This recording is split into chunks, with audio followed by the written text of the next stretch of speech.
Busca a Jesús cada mañana y prepárate para un día genial, porque no hay día completo sin adoración.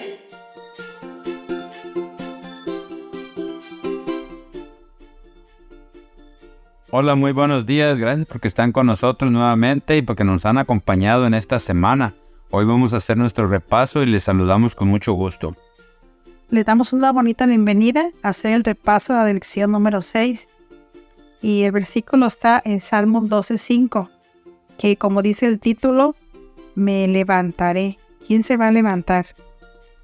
Dios, ¿verdad? Dios. Nuestro Señor Jesucristo dice que por la opresión del débil se va a levantar, por el gemido de los menesterosos, y se va a levantar y nos va a salvar al que suspira.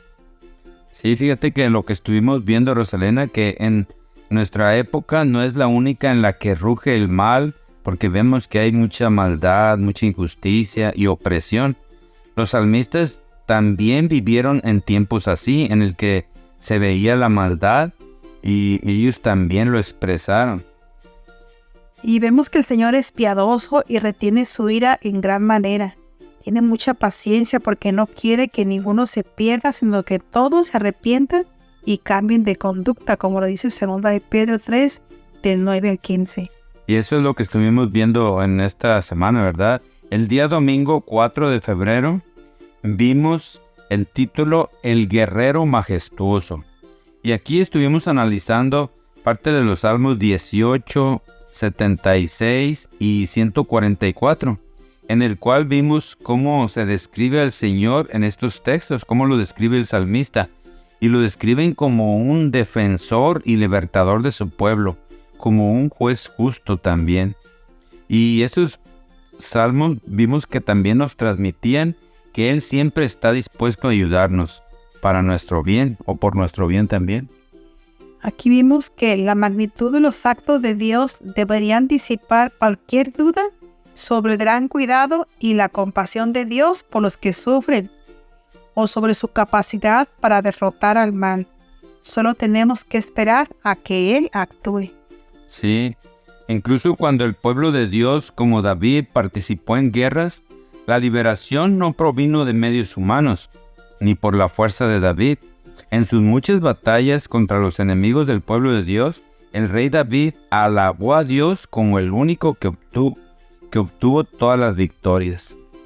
Sí, cuando el rey David estuvo en sus batallas, David, un muy famoso guerrero, él dio éxito y asume su papel de músico y experto y alaba al Señor como el único libertador y sustentador de su pueblo. Sí, también ese día, Rosa, me llamó la atención la pregunta que venía al final de este día, en el que nos hizo reflexionar cómo, si nosotros tenemos dones, habilidades o éxito en nuestra vida, debemos recordar siempre que la fuente de ellos debe de ser Dios, ¿verdad? No creernos que nosotros la hemos ganado. Sí, corremos un peligro si olvidamos que esa fuente viene de Dios. El lunes 5 de febrero vimos el título Justicia para los oprimidos. Y ese día estuvimos analizando los Salmos 9, el 12, el 40, el 113, 146 y el 41, en el que estuvimos analizando cómo es el mensaje de Dios en esos tiempos para nosotros. Y vimos que Dios se preocupa por las personas necesitadas, ¿verdad? Por eso el título Justicia para los oprimidos. Dios se preocupa por los que sufren injustamente y quiere que todos nosotros también seamos sus agentes ministradores. Sí, fíjate lo que dice Salmo 41 del 1 al 3. Bienaventurado el que piensa en el pobre, en el día malo lo librará Jehová. Jehová lo guardará y le dará su vida. Será bienaventurado en la tierra y no lo entregarás a la voluntad de sus enemigos. Jehová lo sustentará sobre el lecho del dolor. Mullirás toda su cama en su enfermedad. Sí, Dios muestra especial cuidado y preocupación por la justicia en relación con los diversos grupos vulnerables de personas, incluyendo los pobres, los necesitados, los oprimidos, los huérfanos, las viudas y también los extranjeros. Por eso Deuteronomio 15 del 7 al 11 Dice, cuando haya en medio de ti menesteroso de alguno de tus hermanos en alguna de tus ciudades, en la tierra que Jehová tu Dios te da, no endurezcáis tu corazón, ni cerrarás tu mano contra tu hermano pobre, sino abrirás a él tu mano liberalmente y en efecto le prestarás lo que necesite. Guárdate de tener en tu corazón pensamiento perverso, diciendo, cerca está el año 7, el de la remisión, y mires con malos ojos a tu hermano menesteroso, para no darle, porque él podrá clamar contra ti a Jehová, y se te contará por pecado. Sin falta le darás, y no serás de mezquino corazón cuando le des, porque por ello te bendecirá Jehová tu Dios. Sí, ese día también vimos como ejemplo de Jesús, ¿verdad? Que mediante su gracia nuestro Señor Jesucristo se identificó con los pobres, haciéndose pobre Él mismo, para que mediante su pobreza muchos fueran enriquecidos, como lo vimos en 2 Corintios 8:9, ¿verdad? El día martes 6 de febrero vimos ¿hasta cuándo juzgarán injustamente? Aquí pudimos ver, estuvimos analizando el Salmo 82, en lo que Dios llama a los dirigentes de su pueblo para que sean justos, ¿verdad? ¿Recuerdas? ¿Y qué pasó con los dirigentes? Pues ellos estaban haciendo injusticia a los pobres también y no hacían lo recto delante de Dios. Sí, los marginaban, no les ayudaban, todo el pueblo gemía. Pero ya antes se los había recordado que ellos tenían que hacer eso, ¿verdad? Vimos en el Salmo 72 del 1 al 7 y del 12 al 14 cómo les había recordado que tenían que hacer eso. Los reyes de Israel debían ejercer su autoridad según la voluntad de Dios, o sea, como Él se los había mandado.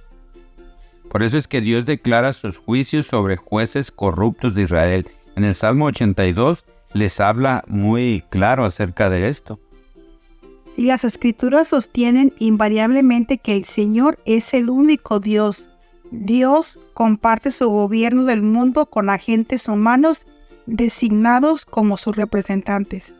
Sí, entonces este día pudimos ver que Dios se preocupa porque haya justicia, pero que también sus dirigentes sean buenos pues con las personas, ¿verdad? El día miércoles, Rosalena, 7 de febrero, estuvimos viendo el título Derrama sobre ellos tu ira. Y aquí pudimos analizar varios salmos, incluyendo el 58, 69, 83, 94 y 137.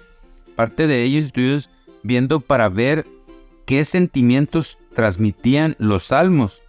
Aunque los salmos sabemos que estaban escritos por las personas, en este caso los salmistas. Y aquí en esos salmos pudimos ver que transmiten sentimientos de venganza contra los adversarios del pueblo de Dios. Y también nos hacía la pregunta de quién era el agente del juicio en estos salmos.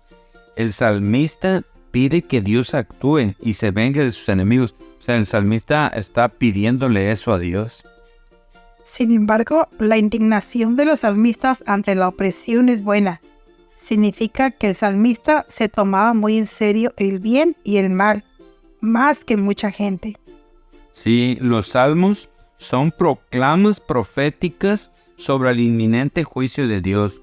No son tan solo las oraciones de un salmista.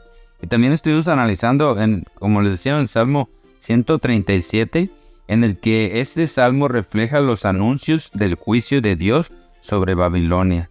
Y pudimos ver cómo los hijos de Dios están llamados a orar por quienes los maltratan e incluso desear su conversión. Por esa razón, a veces pensamos que estos salmos son como una contrariedad a lo que habíamos aprendido en el Nuevo Testamento o en otros pasajes bíblicos, en los que se nos invita a orar por las personas que nos maltratan. Pero también no está mal que ellos pidan eso, ¿verdad? Fíjate que el salmista pide venganza ante Dios, pero él no lo hace, o sea, está mal. Sí. Por eso el juicio divino obliga al pueblo de Dios a alzar su voz contra todo mal y a buscar la venida del reino de Dios en su plenitud. Y también pudimos analizar ese día al final que quién no tiene a veces esos pensamientos o fantasías acerca de la venganza contra quienes nos hacen daño. Pero sin embargo aprendimos que se lo debemos dejar a Dios, ¿verdad?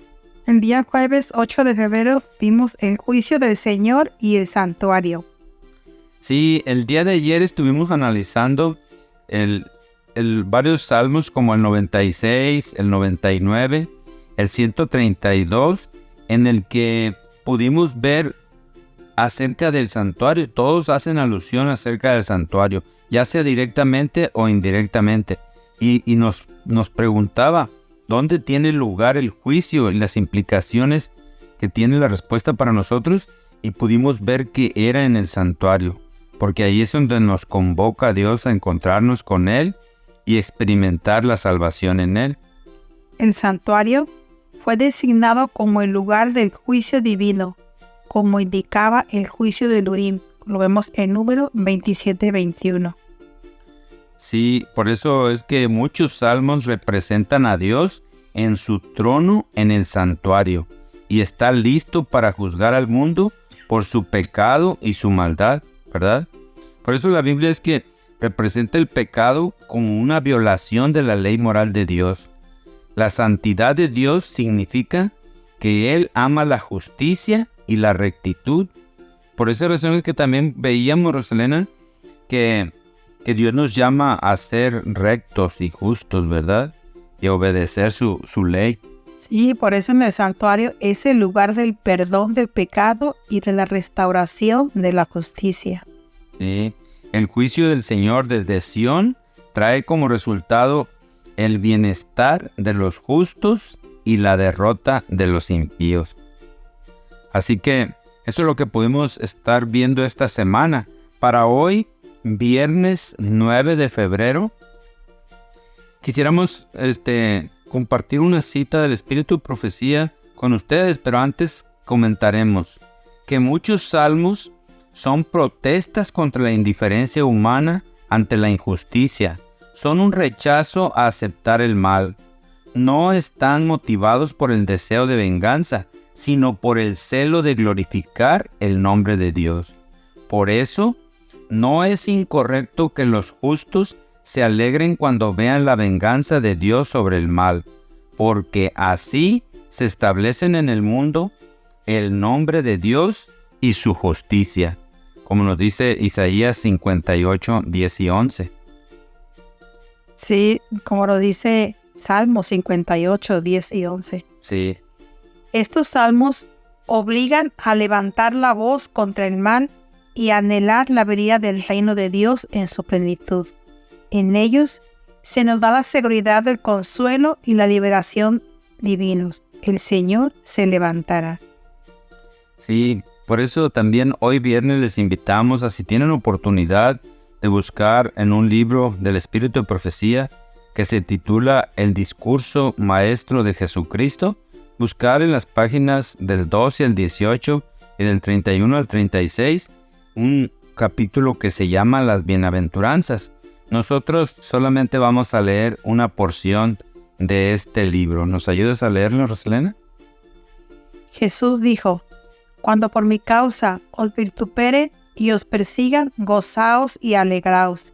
Señaló a sus oyentes que los profetas que habían hablado en el nombre de Dios habían sido ejemplo de aflicción y de paciencia. Y también nos sigue diciendo esta cita: Abel, el primer cristiano entre los hijos de Adán, murió como mártir. Enoc caminó con Dios y el mundo no lo supo. Noé fue escarnecido como fanático y alarmista. Otros experimentaron vituperios y azotes, y a más de esto, prisiones y cárceles. Y otros fueron atormentados, no aceptando el rescate, a fin de obtener mejor resurrección. Así que el pueblo de Dios, los hijos de Dios, aunque obedientes y justos que han sido, no se escapan a tener mal, pero sabemos que la venganza se la tenemos que dejar a Dios. Dios al fin hará justicia con todas las personas. Muchas gracias por acompañarnos en esta semana. Les agradecemos y les invitamos a que la próxima semana nos sigan acompañando para seguir estudiando la palabra de Dios. Que el Señor les bendiga en este día viernes. Bonito fin de semana.